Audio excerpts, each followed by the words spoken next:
something happens. You go through the limited set of options that you have, and then at the end, you lose anyway.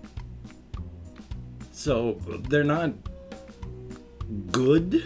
I'll stand in at the end of the line there, Coy. Only if you brought lads, and in the shadows of the garbage, trundle and running carpet on the floor. I saw movement.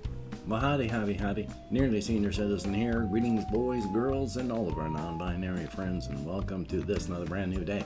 It was pretty rainy last night, off and on. When I went to bed, it was like raining, but when I went for walkies, it was kind of sprinkly, and you occasionally had to have an umbrella, but not often. And this morning, it is bright and sunny, so thumbs up for that. It was kind of cold yesterday. Definitely a good thing. I work better in cold weather, so definitely a good thing. I slept mostly, was awake middle of the night, you know, full bladder. You have to take care of your physical stuff, and then back to sleep. Yay! Oh, my tummy. Oh. I went and drank some soda before starting, of course, and so now I've got all that gas that keeps wanting to try and escape at unpleasant times. Oh, excuse me. And of course, front loading of videos. Hey, if you could toss me a like, that'd be very cool. If you could subscribe to the channel, that'd be awesome. If you could leave me a comment, that'd be very, very cool. If you could share the video with any of your communities to try and just save my dying channel, that would be awesome. And of course, I would like to thank each and every one of my Patreon patrons, these literally beautiful and literally awesome people that are in fact literally beautiful and literally awesome. Without these people, I and my kitty cat and my little hamster would be hosed like literal Christmas monkeys, and that would not be nice for either me, my kitty, or my hamster. We all thank you very, very much. A thumbs up. If you'd like to help me out without becoming a patron, there's a PayPal link. And if you'd like to help me out without sending any money at all, there's an Amazon wishlist link with cat food on it, so thumbs up. And now, of course, front loading a video is over, and I have achieved the state of being too warm. I am cold until I start to move, and then once I start moving, oh, I heat up fast. I heat up so fast. So, yay, already I'm down to my t-shirt, even though it's cold weather. So, yay. But still, life is life. I did what I had to do, but I fell asleep a lot yesterday. Hopefully you did well. That would be a good thing. Insomnia, just general lack of being able to sleep at all. It's late when I get to bed, because if I go to bed earlier than like midnight, I'm going to be up at 2 o'clock in the morning. I can't sleep any longer than like 5 hours because I'm in so much discomfort and pain. I don't move when I sleep, which I have issues with chronic pain anyway, but if you don't move when you're sleeping, that's going to make things worse. And I don't move. It's like I'm dead when I fall asleep. I have to wake up to move. If I fall asleep like this is how I am hours later. And when you don't move, you get stiff and sore. Thumbs up for that. Still, I did sleep what little I could, and that's a definite thumbs up. And I did go for walkies. I bought food, and I did that sort of stuff toward the end of the day. On my walkies today, I've got to go get some more cat dirt from my kitty cat's cat box back there. She's in the window right now, sniffing and watching the world go by, and that's a thumbs up. Definitely a good thing. Past that, I mean, I've been playing a lot of games as stated, and that's a good thing. I'm trying to remember what I've been playing.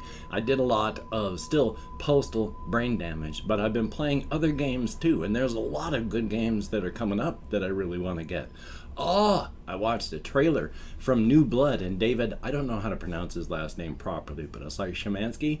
If you take a look at it, it's a hard name to pronounce. But he's the fellow that did Dusk and a whole bunch of other things, but he worked with another fellow, and they're coming up with a game called Gloomwood. I like certain kinds of trailers. I really like the trailer for the game Dishonored from years and years and years back that had a good dark soundtrack, and then when it was showing gameplay in the trailer, it was syncing up the violence in the gameplay with the beat and the sounds of the music, and so it worked well. And both of these people who made the game, when they did the trailer, they learned from that. It is a dark, brooding sort of soundtrack, and as it hits the beats and the music, you've got the character picking up stuff with, you know, the weapons going, chuck, chuck, to the sound of music, and the chuck, chuck of the other weapons, and then just blasts of bombs and all this music so well being. Here's the setup. It's only like 2 or 3 second shots, but setup, beat, movement to the music, and oh my god, it is beautiful. Look up Gloomwood by New Blood. Ooh, it is a good trailer. I'm looking forward to this. I love the fact that we have all these boomer shooters / Doom-likes that are coming out these days. And there's nothing wrong with modern shooters and modern quality of life features. I like quality of life features. They do make gaming funner and more good. I can speak English well, as you can tell. But at the same time, there is absolutely nothing wrong and a lot good with the old Doom-like / boomer shooters, where it's just you, your mouse, the game, and then nothing else. It's raw skill. If you can't do it, then you can't do it. And I love those kinds of games. I grew up, as stated on these things, grew up on them. I talked about this yesterday, and I love these things. When Doom first came out in '93, I played it solid. Nothing else for years. Downloaded user maps for years. And then I started playing other things again afterward. I was still doing other things as well, because while Doom was coming out, Raven, who's just been, they were bought and absorbed into just doing, you know, the annual stuff for whatever live service.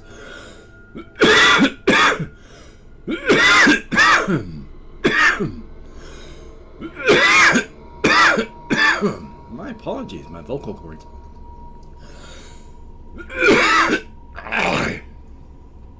Juicy.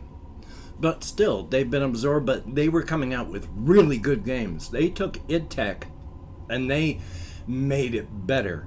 So it's really good.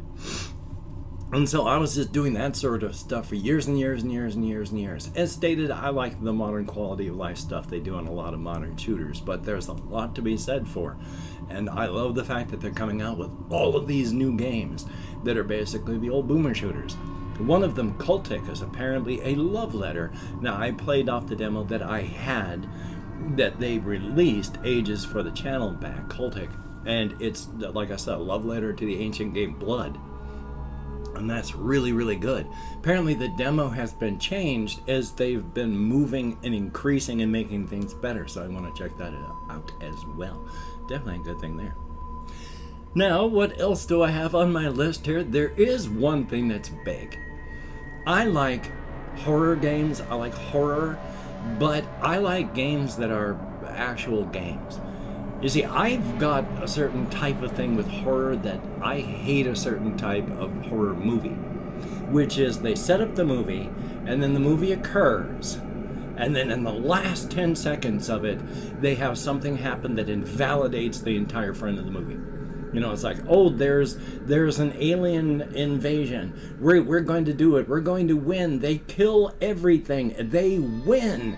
And then just before the credits, they roll something that shows that, oh, you didn't win. You're all going to lose anyway. So it's like, why did we even watch the movie? Those last 10 seconds that you put in there just invalidated the entire front of the movie. Why did you even waste any cash doing that? So I hate that kind of thing. And a lot of modern indie horror games are less games and more, I have a short story that I want to tell. Problem is, they're not really good short story writers, and so the game is just the story they want to tell with not much else. Sure, it's scary within the limitations of the story that they're telling, but it's, again, it's, oh, you go into this place, something happens, you go through the limited set of options that you have, and then at the end you lose anyway.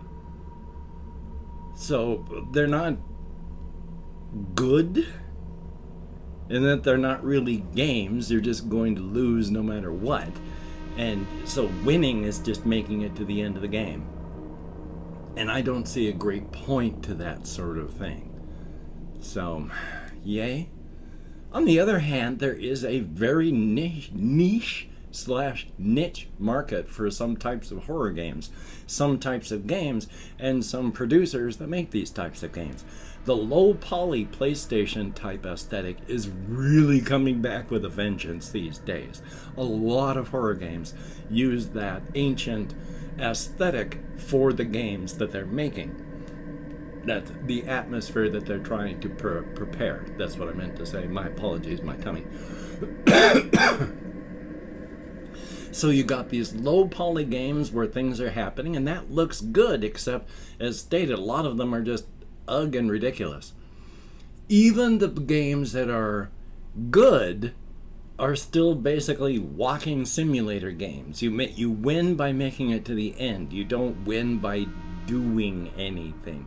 Even the person that I really like, David Szymanski, made a horror game, Iron Lung, that everyone likes, where, you know, the setting, interesting setting, you know, all stars, all planets vanish, leaving just space stations and a few moons left.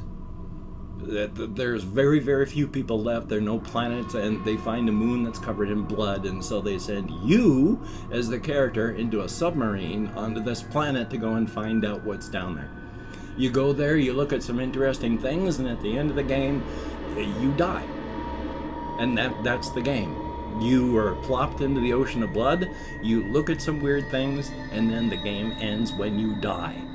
There's a set point, you look at the last thing, you die. Your submarine gets torn open, and then there's a last little thing that just says, oh, they found the pieces. Nobody knows what's going to happen here in this empty universe. Are we all just going to die? Is there no hope? So, I don't really like that game, because it's not really a game, and it's not really a short story. It's less than both, and not better than either. So, thumbs up for that. Of course, that's just my opinion. And I'm a weird individual. I have all sorts of things that are in my head that are odd, just as everybody is. We're all individuals.